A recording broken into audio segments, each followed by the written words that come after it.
están completamente obcecados en no dejar el poder, un poder que llevan disfrutando hace ya muchísimo tiempo, la dictadura más vieja del hemisferio occidental. Más del 70% de los medicamentos que se ofrecían en las farmacias ya no están disponibles. La mera existencia de este régimen en el hemisferio occidental representa una amenaza para la seguridad de Estados Unidos. Pero hay un promedio de apagones de 18 horas diarias. No hablemos del impacto psicológico, no hablemos del impacto en la cotidianeidad, no hablemos del problema gravísimo de preservación de alimentos en las temperaturas de la isla en verano. Hablemos de salud y hablemos de, por ejemplo, guardar insulina en un refrigerador. La gran mayoría de las personas mayores vive única y exclusivamente de su pensión. Y por eso es que es más grave. Una y otra vez el régimen cubano ha aprovechado que hay administraciones demócratas en el poder para chantajear a Estados Unidos y obtener concesiones. Impactos en términos de inseguridad alimentaria, impactos en términos de inseguridad económica, también en debilitamiento de sus lazos sociales y comunitarios como resultado de la mayor oleada migratoria que hemos tenido en casi prácticamente toda nuestra historia. Estas no son hipérboles académicas, sino la radiografía de una nación que se apaga, literal y metafóricamente. Estamos frente al colapso final de un sistema o ante una agonía que pretende prolongarse indefinidamente. Los datos están sobre la mesa. El hambre y la oscuridad de Cuba no son accidentes de la logística, sino la decisión de una dictadura de sostenerse y los resultados de un método macabro de control social. ¿Qué sucede cuando el Estado deja de cumplir sus funciones más básicas de supervivencia y para sostenerse en el poder somete a su población? Esa es la historia de Cuba hoy. Soy Gabriel Bauduco y esto es Contracorriente.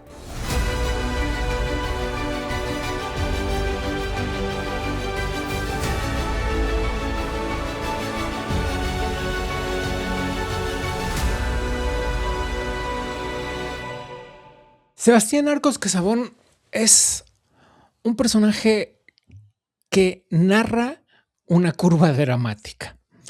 Es hijo de una familia que originalmente apoyó la Revolución Cubana. Esa misma familia, cuando empezó a ver la deriva autoritaria del régimen castrista, evidentemente retiró su apoyo y comenzó un viaje hacia la democracia. Pero ese viaje fue doloroso. Tanto que la misma familia fue perseguida y el mismo Sebastián Arcos acabó un tiempo en la cárcel. Sebastián, te agradezco mucho esta conversación. Muchas gracias a ti por la gentil invitación. Es un placer.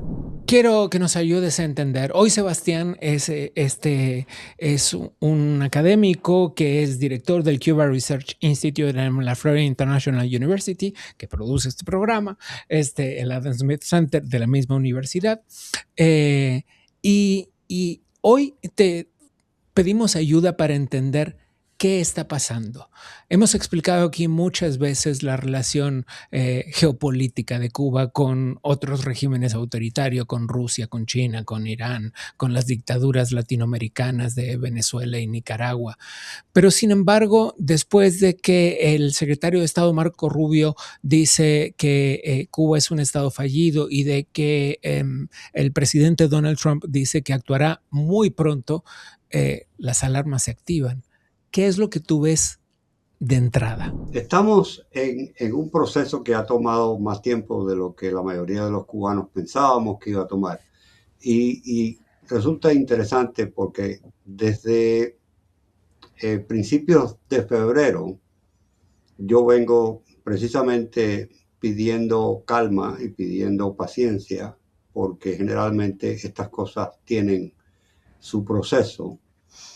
Y aunque muchos piensan que lo de Venezuela fue una cosa extraordinaria, lo que ocurrió el día 3 de enero en Venezuela, quizás olvidan que el proceso de llegada al día 3 de enero tomó varios meses. Claro. El proceso de concentración de todas esas fuerzas militares, un proceso de negociación donde hubo ofertas de una salida más, digamos, honrosa para el señor Maduro tomó meses. Y en el caso de Cuba, este proceso empezó no el día 3 de enero, empezó en realidad el día 29 de enero, cuando el presidente de los Estados Unidos firmó esta orden ejecutiva, este decreto presidencial, donde declara que Cuba es una amenaza permanente para Estados Unidos y se sale del espacio habitual, tradicional de la diplomacia norteamericana, que siempre había decidido esperar a que el régimen cayera por su propio peso. Y en este caso ha dejado de ser un espectador y se ha convertido en un agente activo de cambio. Ahora, ese cambio pasa por un proceso similar al de Venezuela, un proceso similar al que hemos visto en Irán, donde hay primero una oferta de negociación y después entonces hay otras consecuencias si la oferta de negociación no progresa. Hoy estamos en un punto en que claramente la oferta de negociación al régimen cubano no ha progresado. Lo digo porque ha habido una serie de declaraciones que salen de Cuba diciendo que el régimen no se va a rendir, que están dispuestos a enfrentar e incluso a derrotar una operación militar de Estados Unidos en la isla. Perdón, esto merece un pequeño paréntesis, Sebastián, sí, que es el paréntesis del surrealismo. ¿Te imaginas a las Fuerzas Armadas cubanas derrotando una operación militar estadounidense? No, por supuesto que no. Es absurdo, pero es parte de la narrativa, ¿no? Exacto, sí. Exacto, claro. Es parte de la narrativa heroica de la Revolución Cubana desde hace ya casi 70 años, sí, que siempre se ha movido alrededor de esa narrativa de resistencia, de trinchera, sí, y de terquedad, porque es esencialmente un modelo de terquedad absoluta. Están completamente obcecados en no dejar el poder, un poder que llevan disfrutando hace ya muchísimo tiempo, la dictadura más vieja del hemisferio occidental, sí, una de las más viejas del mundo, y se resisten a dejar el poder como es natural. Esto es otra de las cosas que yo predije muy al principio. El régimen no va a negociar, claro, su propia salida del poder, o sea, no van a suicidarse aceptando las condiciones, claro, que impone Estados Unidos, que son, desde el punto de vista del régimen, drásticas, pero desde el punto de vista de Estados Unidos y de los que somos aliados de Estados Unidos en términos de ideológicos, pues, abiertas, etcétera, no son en realidad extremas, son completamente racionales. A ver, aquí te quiero robar otro paréntesis. El 28 de abril hubo una discusión en el Senado. Los demócratas intentaban limitar la posibilidad de que Estados Unidos ejerciera acciones militares contra Cuba sin el permiso del Senado. Y en una votación muy cerrada de 51-47, los republicanos se impusieron y lograron evitar esta propuesta, digamos, de los demócratas, en una orden que se llama, no me va a salir la palabra en este momento, pero el punto es el siguiente. Esta división sobre lo que es radical y lo que no está sucediendo también puertas adentro de la cúpula política en Washington. ¿Qué debemos primero leer en esto? No solo un simple juego de ajedrez y de oposiciones. Es como si de pronto no estuvieran de acuerdo sencillamente con una intervención militar sin autorización del Senado, o si no estuvieran de acuerdo siquiera con la posibilidad de hacer caer al régimen cubano. Es lo segundo, más bien. Es desafortunado para lo que es mucho más grave, ¿no? Es mucho más serio, es mucho más grave.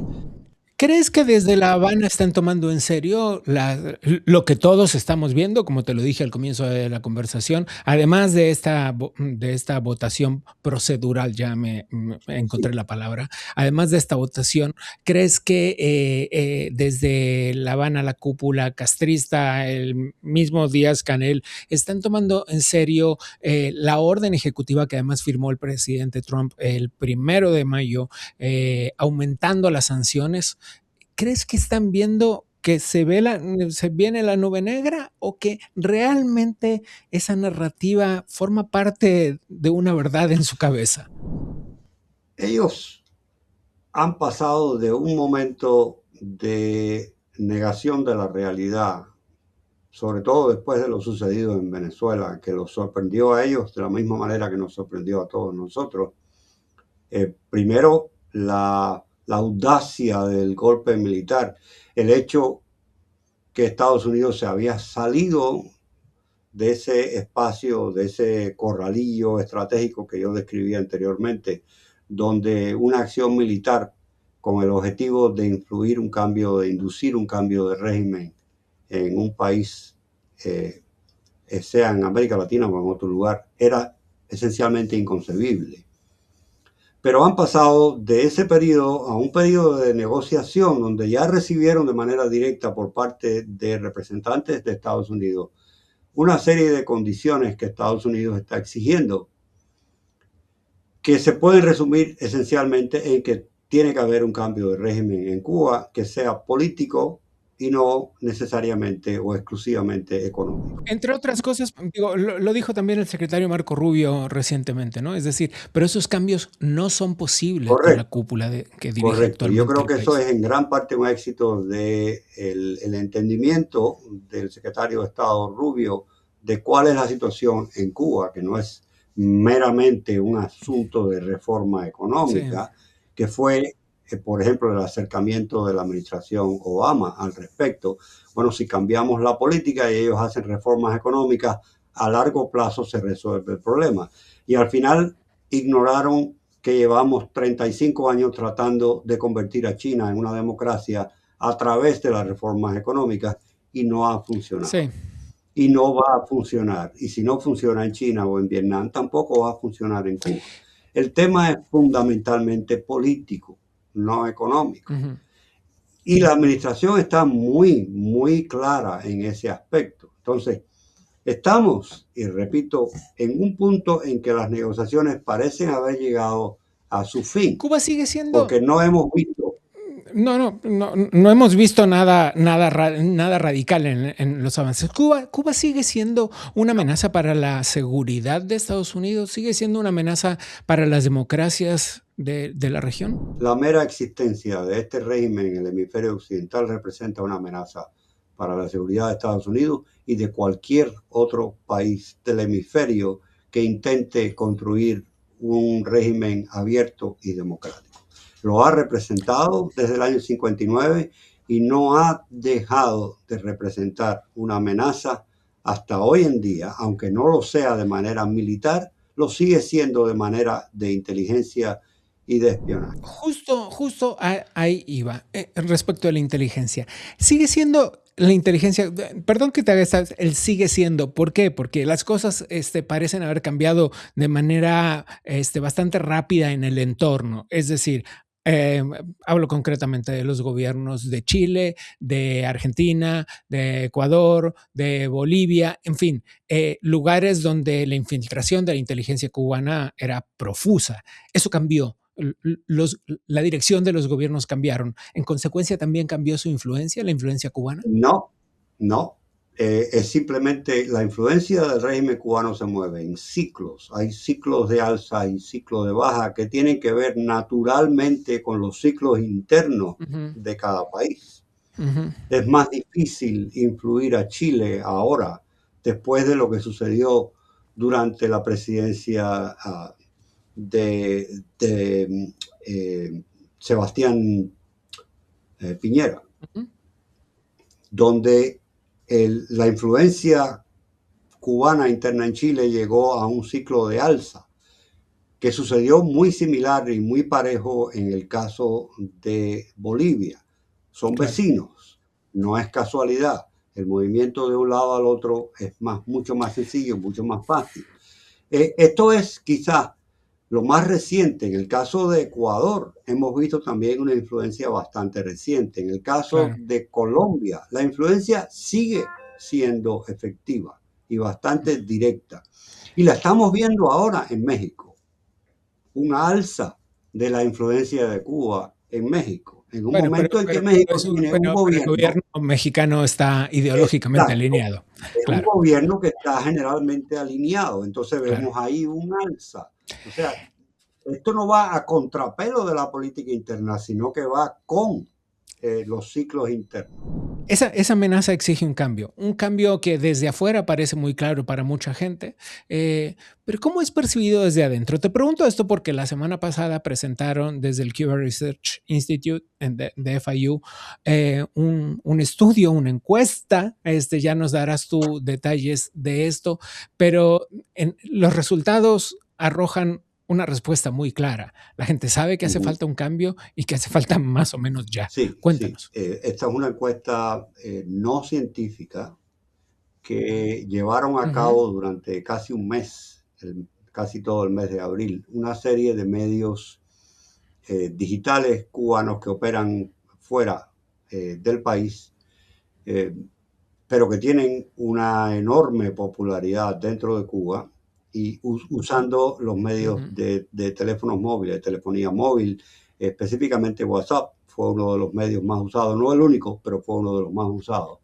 para obtener respuestas. Y no Ujú. fue una encuesta científica por el mismo hecho de que la muestra era una muestra que ya tenía una cierta inclinación a Y que es leer, difícil identificar a los individuos, ¿no? Claro. Ujú, a leer estos medios ujú. eh, que vienen desde afuera. O sea, ya había una especie de inclinación Claro, ideológica claro, en ese sentido. Sí. Pero los números son claro. sorprendentes. Estamos hablando más de 40.000 personas en la muestra eh, y ya no podemos hablar solamente de un consenso de Miami, ya podemos hablar claramente de un consenso nacional cubano, porque los resultados de esta encuesta indican, y te voy a leer un par de números que tengo aquí de mis anotaciones, el 96% de los encuestados cree que la situación de Cuba requiere un cambio urgente, inmediato, no una espera. El 94 se Ujú. consideró muy insatisfecho con la gestión del gobierno. El 82% consideró que el problema fundamental en Cuba es un problema político, no un problema económico. El 77% indica que la solución para Cuba es la democracia y el libre mercado. Apenas el 0,1% dijo que el socialismo era la solución a la crisis actual de Cuba. Entonces, yo creo que los datos son más que suficientes. Los cubanos estamos de Una acuerdo pregunta más, en todas Sebastián. partes, dentro y fuera, de cuál es el problema y cuál es la solución. Esta encuesta fue realizada con sujetos localizados ¿dónde geográficamente? Y esto es importante, El, digamos. Es decir, ¿fue dentro de la isla? el 60% de los encuestados vive en la isla. Y es lo que hace que esta encuesta es importante, porque las respuestas que vienen de fuera de la isla, por cierto, no vienen solamente de Estados Unidos, también vienen de Europa, muchas de las respuestas, Sí. eh, Ujú. ya habían sido telegrafiadas por la encuesta del Herald, que sucedió unas 2 semanas antes y que Claro. yo creo que fue una especie de estímulo a hacer esta otra encuesta más amplia. Sin duda, claro, claro, claro, claro, claro. Bueno, pues eso echa una luz muy, muy clara sobre cuál es el panorama y sobre cuál Sí, es la percepción de cómo se vive en la isla, cosa de la que hablaremos sin duda.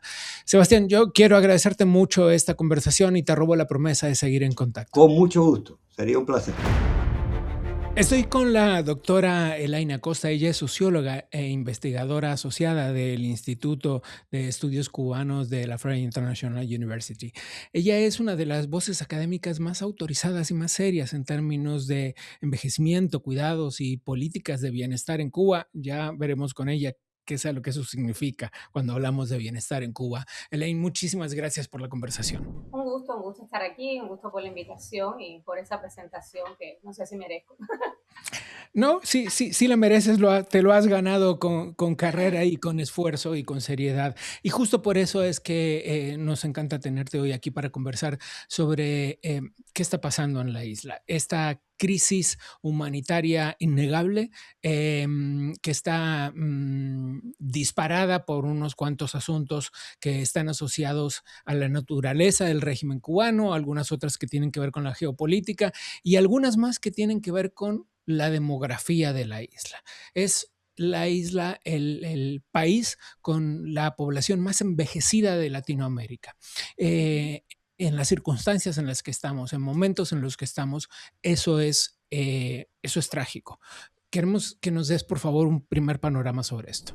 En efecto, Cuba es uno de los países más envejecidos de la región. Hace muchos años adelantó a Uruguay en ello, y sin embargo, al mismo tiempo, es uno de los países menos preparados para abordar todos los desafíos que el envejecimiento demográfico implica, ¿no? Lo que pudiera ser una buena noticia, porque no necesariamente el envejecimiento demográfico es una mala noticia, lo que pudiera ser una buena noticia, en el caso cubano, lamentablemente, se ha vuelto en un problema social, en un problema político y en un problema también económico y de sostenibilidad económica del país, precisamente por todos los impactos que esto tiene desde las pensiones hasta la calidad de vida, etc. Lo que bien pudiera decirse hoy, afirmarse categóricamente, es que lamentablemente es justamente el grupo de personas mayores que hoy constituyen, mayores de 60 años, que hoy constituyen el 25,7% de la población, o sea, un cuarto de la población cubana es mayor de 60 años. Si sobre ellos justamente se han sentido los impactos más profundos de las múltiples crisis por las que está atravesando la sociedad cubana. Impactos en términos de inseguridad alimentaria, impactos en términos de inseguridad económica, también en debilitamiento de sus lazos sociales y comunitarios, como resultado de la mayor oleada migratoria que hemos tenido en casi prácticamente toda nuestra historia, con todas las implicancias que eso tiene, y en general una crisis de los sistemas de servicios, de cuidados y los servicios sociales en general, dirigidos a toda la población, pero en particular a la población mayor. Esto corre, digamos, muy en paralelo de un empobrecimiento muy acelerado de toda la población cubana, pero en particular de la población mayor. Acabas de poner unos cuantos asuntos sobre la mesa. Déjame ponerle números. A ver, hablas de un proceso migratorio. Se habla de que en los últimos 2 años 250,000 mujeres dejaron la isla. Esto es la realidad latinoamericana y del mundo en general, pero particularmente en Latinoamérica.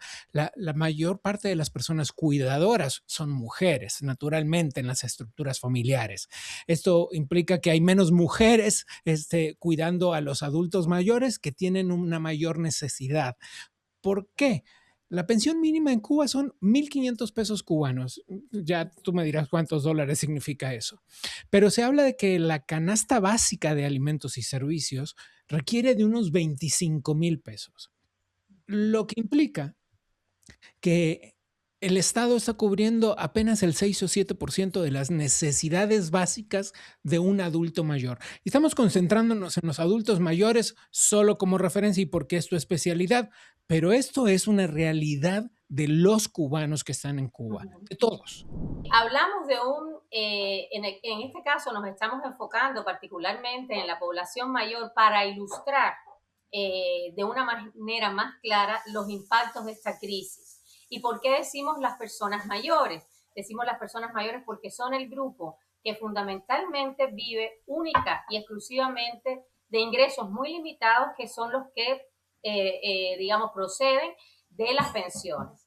Las pensiones han ido perdiendo en Cuba hace varios años ya, y a pesar de los aumentos que el gobierno ha introducido, vienen deteriorándose su valor, digamos, para las personas, ese poder adquisitivo, justamente como resultado de la mayor inflación y ojo, no solo de la inflación, sino de la reducción significativa de la asistencia social por parte del gobierno y la reducción de programas que podían de alguna manera aliviar esa carga económica resultado de los aumentos de precios desmesurados que tienen las personas mayores, o sea, en general toda la población en Cuba, pero también de la restricción de los servicios a los que ellos pueden acceder en la moneda nacional, que es mediante la cual reciben sus pensiones.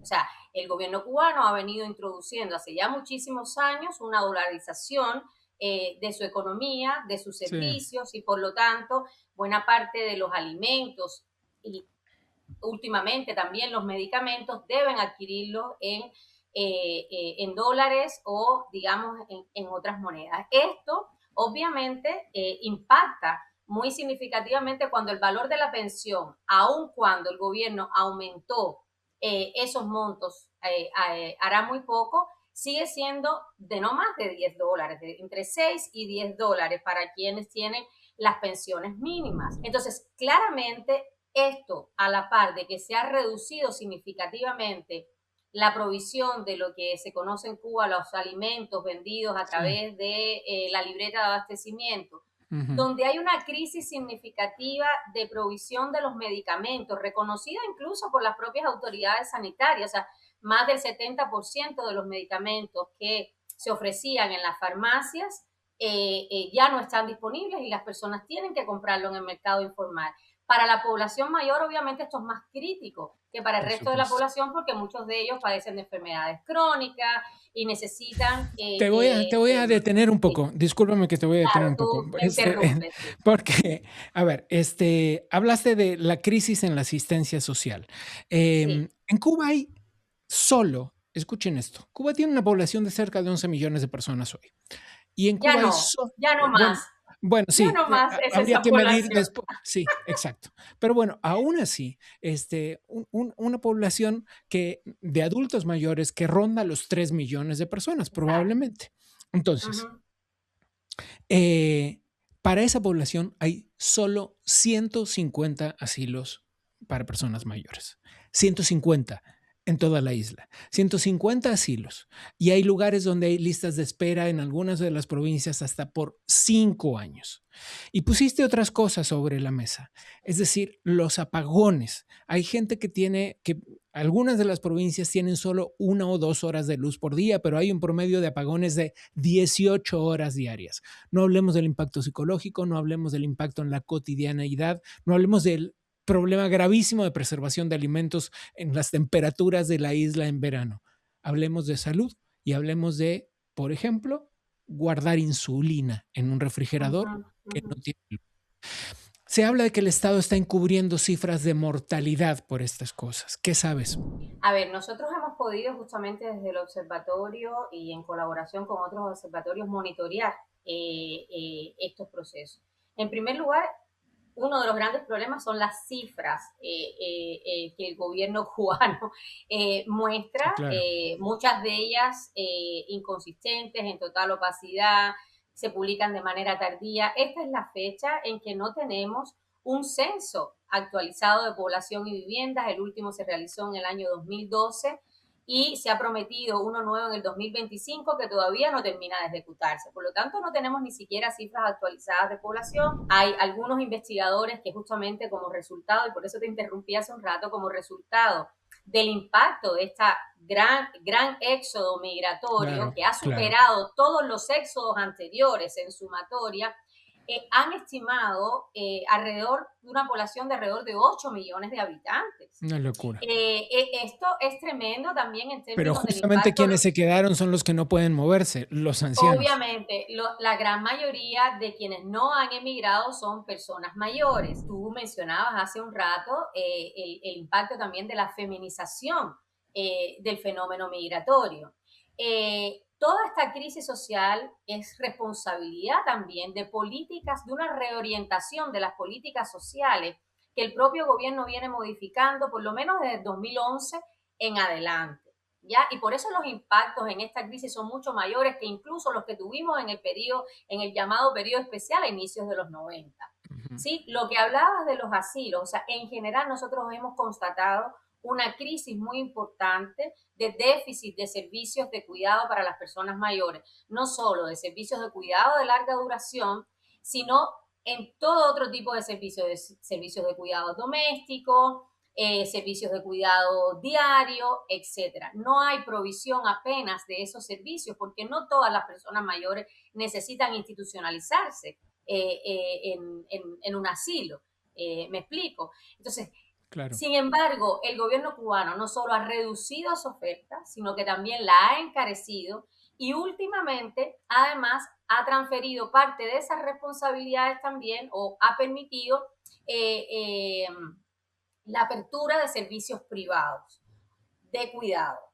Recientemente se acaba de inaugurar la primera residencia de cuidados privados y había autorizado previamente también los servicios de cuidado doméstico a domicilio. Sí. Y también pasó otra cosa, ¿no? Abrieron hogares de alimentación comunitaria, también como les llaman acuerdos. Uno es el 1059 o 159 y el otro 629 o algo. Digamos, son dos acuerdos que lo que hicieron fue como trasladar la responsabilidad del Estado a la población civil. Correcto, y esto es un proceso que viene produciéndose hace años y que nosotros hemos alertado sobre eso. O sea, el Estado cubano, por lo menos en las políticas que ha implementado desde 2011 hacia adelante, ha dicho, ya no más, el Estado no puede, y esto casi textualmente te lo cito, ¿no?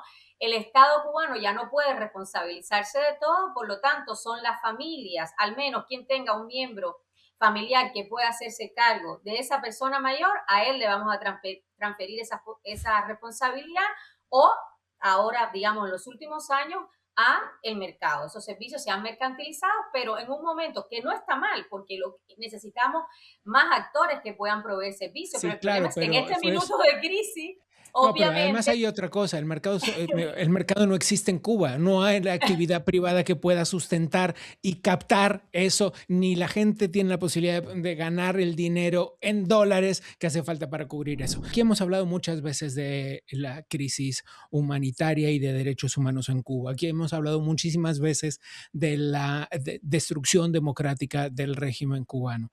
Y hemos explicado muchísimas veces que no hay tal como todo el mundo dice, sino un embargo económico que no afecta además alimentos y medicinas y que Estados Unidos es el mayor proveedor de alimentos de la isla. Todo eso lo hemos explicado muchísimas veces. Sin embargo, estamos viviendo un momento clave y aunque te has mantenido en la sobriedad de la ciencia y del estudio social en tus respuestas, quisiera pedirte una percepción personal. Este momento en el que las presiones de Estados Unidos, donde tú vives, están creciendo sobre la isla con intenciones muy claras de hacer colapsar el régimen cubano y producir un cambio que ojalá lleve a la democracia en la isla.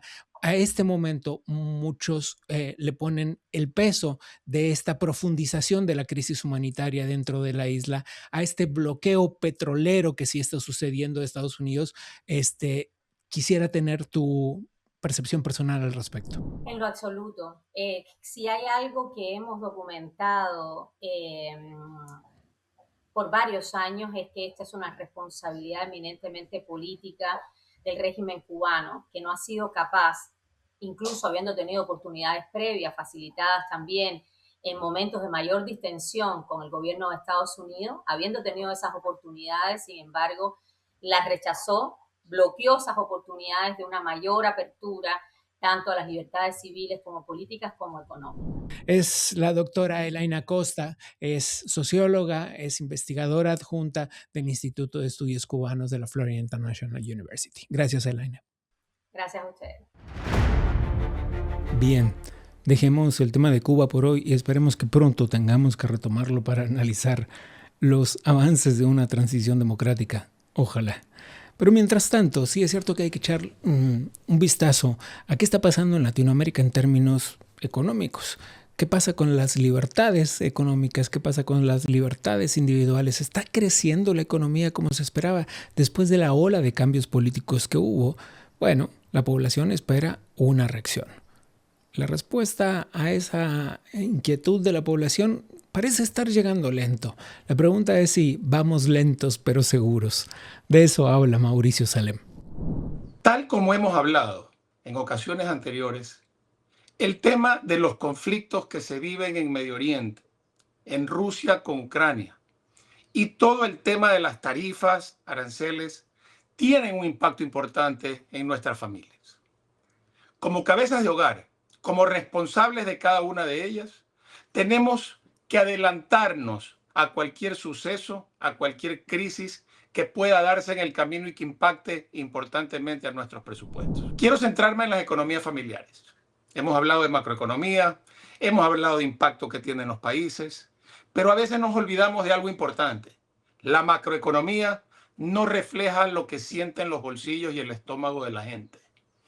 En ese sentido, yo creo que es importante que el tema que hemos hablado de la imposición de aranceles, el tema de los conflictos, etcétera, ha hecho que los precios se vengan ajustando hacia arriba. ¿Los precios de qué? De la gasolina cuando vamos a la bomba a tanquear los carros.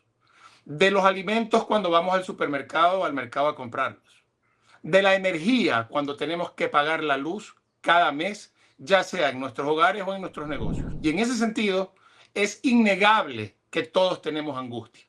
Angustia por lo que no podemos controlar. Y en ese sentido, en el mejor de los casos, nosotros hemos podido mantener nuestros ingresos. Sin embargo, nuestros gastos se han disparado. Y en ese sentido es importante que hagamos una reflexión. Primero, reunirnos con nuestras familias, con nuestros hijos, con nuestras parejas y establecer una estrategia de control de gastos. Si no podemos por el lado de los ingresos, pues siempre vamos a poder por el lado de los gastos. Primero, establecer un presupuesto. Un presupuesto en el cual anotemos todo lo que entra y lo que sale. Eso es vital, es fundamental. Allí comienza el primer control. Segundo, priorizar.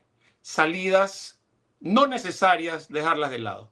Pedidos que se hacen a las plataformas de comida, etc. Lo que no sea necesario, dejarlo de lado. Deudas innecesarias caras, dejarlas de lado. No es el momento de que hayan fugas. Y en ese sentido es importante que todos hagamos conciencia que si bien es cierto, la guerra está lejos, el impacto y las consecuencias de la misma está tan cerca como la distancia de nuestra mano al bolsillo. Está tan cerca como lo está nuestra boca del estómago. Y en ese sentido, yo creo que es importante que hagamos conciencia de que esto no es un problema de allá, es un problema de todos y tal como lo hemos dicho, tiene un impacto significativo en las familias y en cada una de nuestras realidades del día a día. Soy Mauricio Salem y esto es Contracorriente. ¿Cuáles son los desafíos de seguridad que definen realmente al hemisferio occidental hoy? Y lo más importante, ¿estamos preparados para enfrentarlos? En el marco de la conferencia hemisférica que se llevó a cabo en Miami, hicieron un análisis crítico sobre los pilares que sostienen la inestabilidad regional. No se trata de observar los problemas de manera aislada, sino entender su interconexión en asuntos políticos y geográficos. Primero está la dinámica de los cárteles. Estas organizaciones ya no operan bajo las estructuras tradicionales que conocíamos. Su mutación constante exige un replanteamiento de la estrategia de inteligencia y cooperación de las agencias y distintos organismos de seguridad del mundo. Segundo, el fenómeno migratorio ha dejado de ser solamente un asunto puramente humanitario para convertirse en un factor de presión logística y también de seguridad nacional para toda la región. Y tercero, la creciente influencia china. Su avance en el continente no es solo un evento del futuro, es una realidad geopolítica hoy que está alterando el equilibrio del poder y las dependencias económicas. En una conversación entre el director fundador del Adam Smith Center for Economic Freedom, Carlos Díaz Rosillo, y el ex embajador Ronald Johnson, se exploró el estado actual de la relación entre México y Estados Unidos. La pregunta central es si esta asociación es lo suficientemente sólida y pragmática para contener amenazas que no respetan soberanías ni protocolos diplomáticos obsoletos. Este diálogo, organizado junto al Instituto Jack Gordon de Políticas Públicas, subraya que la seguridad en el hemisferio ya no depende de la retórica, sino de la capacidad de respuesta coordinada frente a un panorama que se vuelve más complejo cada día. Esto ha sido todo por hoy. Yo soy Gabriel Bauduco y los espero la próxima.